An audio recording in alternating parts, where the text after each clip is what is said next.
What's up, everybody? Tom Pelissero here with Judd Zulgad on Tuesday. Judd, Leslie Frazier going to the podium for his annual postseason press conference today, and really no surprises. You talked to Mark Wilf, who said that they are going to soon open up contract negotiations with Leslie Frazier and get his contract addressed. There should be no changes to the coaching staff, barring somebody leaving for another job. There's no intention to do any of that. They're standing by Christian Ponder as the starting quarterback. It's amazing what going 10-6 and getting to the playoffs after a 3-13 season can do in terms of stability. Yes, in fact, a year ago we were sitting here talking about Rick Spielman being named the GM, a roster that was going to be turned over. Was Leslie Frazier in trouble? Well, now none of that happens. 10-6 season. Frazier, through 2 years of a 3-year contract, basically what the Vikings said, what Mark Wilf told me was, this is very normal. You don't address this during the season. You address it after the season. So for people who were panicked and said, are they going to make a change? And some people want to change. It's not going to happen. Leslie Frazier, I fully expect, will sign a long-term contract extension. Bob Lamont, his agent, will be talked to. I wouldn't be shocked if it's 3 more years, 4 more years. I don't know if they'd go 5 years. They certainly learned something with Childress. They gave him the contract extension. It didn't work out. Another Lamont client. Another Bob Lamont client. But they all are. Yeah, exactly. but I fully expect that in the coming weeks we'll have a press conference, press release, whatever, announcing Leslie Frazier has gotten a contract extension, and you know what? He deserves it. Yeah, and the rest of the coaching staff, again, he reiterated he wants everybody back, and that's no surprise because you have all the coordinators, as we talked about a few weeks ago. Right. They all have something they can hang their hat on. Bill Musgrave, as much as, and we'll talk about this in a second, as much as there's still a lot of questions about the game plan and the execution of what they did in that wild card playoff game with Joe Webb at quarterback, he did enough things the second half of the season that they believe in terms of what he's been able to do, helping Christian Ponder come back out of a slump. You've got Alan Williams, who I think was the right guy for the job after all the things that went on last year. He's a pretty calm, even guy. Did some things schematically, had a creative approach in a bunch of different games. And then Mike Priefer, the one thing he can point to is the fact that he's the one who wrote the report saying, no more Ryan Longwell, let's bring in a new kicker, and I'll sign off on drafting this guy in the 6th round out of Georgia who made 59% of his field goals last year. Now, Mike Priefer and Mike Singletary, the co-linebackers coach, the Chicago Bears have requested permission to talk to them. But look at Vikings fans, by the way, should be praying that Mike Singletary gets the Bears job because he'll set him back 3 years. The McCaskey family loves Singletary because Singletary was a star there. But I think what the Bears are doing, and this was pointed out to me, their GM has 13 guys right now on the list, includes Tom Clements, who is the offensive coordinator with the Packers. Correct, long-time quarterbacks coach. Basically what they like to do, what teams like to do within the division is get guys in their building, pick their brains about their opposing team's scheme, and then say thank you very much. So it won't be surprising at all if Priefer and Singletary are talked to find out what they know about the Vikings, interview for the job. The Vikings aren't going to deny them that. Long-term, it helps the Bears. I would highly doubt, although I've certainly been impressed by Priefer, I would highly doubt either one of those guys is going to get the job.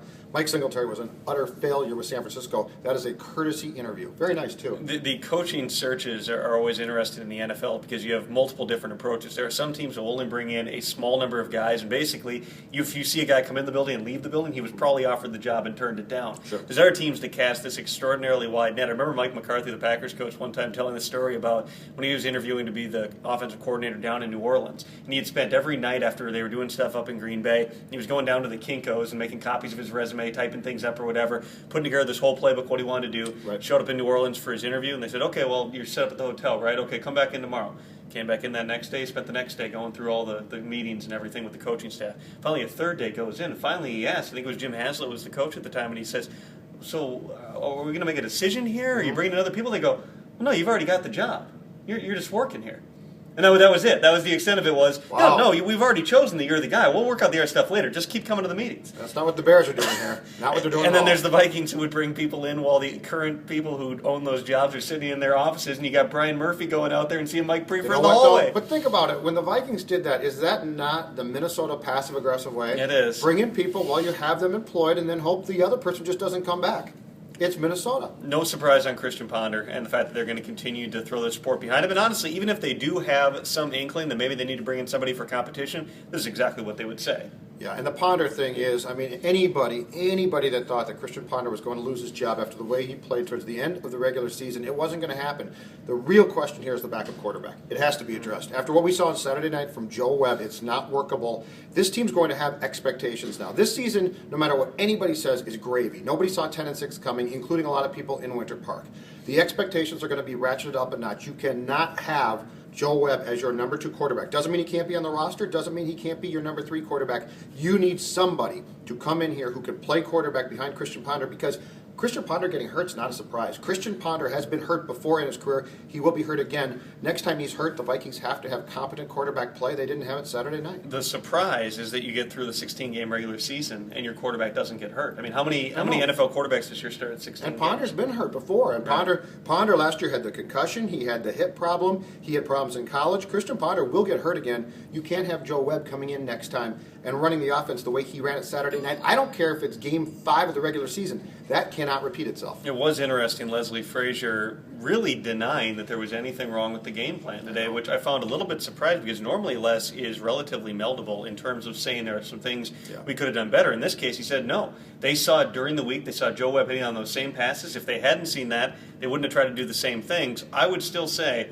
when you've got a guy who plainly is lost in the offense. And let's be honest here. Joe Webb, even when he has made things happen in the past, even those relief appearances against Washington and Detroit, he was still lost. He just ran around people. Very little of what he did. I remember one throw he made in the Philadelphia game 2 years ago to Percy Harvin up the seam. You looked at that one and you said, that's a good pass. I think he had one pass in the Washington game too. Right. Other than that, it's the video game stuff. You've got to give him more opportunities to do that. Instead, they were drop back passing him. He's standing in the pocket. He has no feel whatsoever for the pocket. He has no feel at all for his read and route progressions. It was a complete disaster. And if you look at the numbers of what they did when they actually ran the zone read stuff, those are the most effective plays they ran the entire day. And keep in mind, too, 3 years ago against Philadelphia, in Philadelphia on a Tuesday night, that was Darrell Bevell as your offensive coordinator. Last year when Musgrave was offensive coordinator, Joe Webb thrived when he came in late in games or at some point in the game when he relieved an injured Christian Ponder or a benched Ponder and succeeded in basically, like you said, running a schoolyard playground offense, which worked fine. The fact that they asked him to really execute the Vikings offense, here's what drove me crazy about it. It was proven in the preseason Joe Webb can't run this offense. He looked the same in the preseason as he did in the postseason. Because they put him, but I mean, they literally had on tape against third-teamer, fourth-teamers, against you and me, he cannot run that offense. So they go into the game in Green Bay, they open up the right way, and then they go back to exactly what they did in the preseason. It was a stubbornness. It was the typical football coach, you're going to do it my way. I think one reason why Les Frazier today sort of deferred to Musgrave and didn't go after him is because we talk about Christian Ponder and confidence. I think if you go after Musgrave, there's a confidence thing there too with Bill Musgrave. And I think he didn't want to rip him in the media.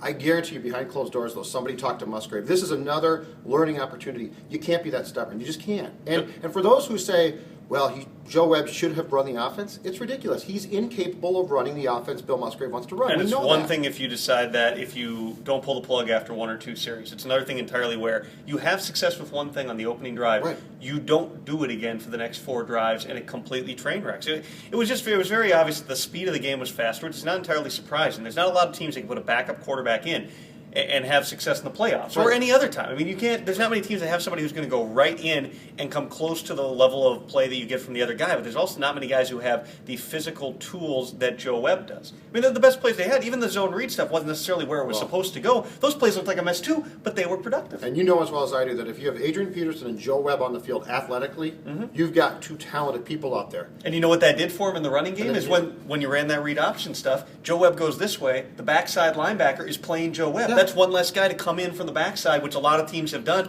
and be able to stop Adrian Peterson. Now the cutback lanes are going to be there. They had something there. Yes. I get that you spend the entire week identifying these tendencies and going through the reams of data and seeing the things that have worked in the other two times that you've met. Right. But when you put something in, they clearly knew if you're going to call that 3 times in the opening series, they clearly knew that was going to give them a chance to be successful. Why not keep doing it? And the only way the Vikings were going to be successful against the Packers was to surprise the Packers, was to run things the defense didn't see coming. Instead, they played right into the game plan that the Packers prepared for after that first series. And they weren't going to win the game, okay? But it's just maddening when you see somebody take their head and ram it against the wall about 18 times, and you say to yourself, what are you doing? And nobody can explain it or will explain it. Future's bright, though. Stability usually means that something's going in the right direction. A lot, though, that they have to get done between now through the combine, through free agency, through the draft, everything else. Going to be a fun 7 months ahead. A little less volatile than last year. No offseason. That's all I know. He's Judd. I'm Tom. Full Vikings coverage, as always, at 1500ESPN.com. We'll see you.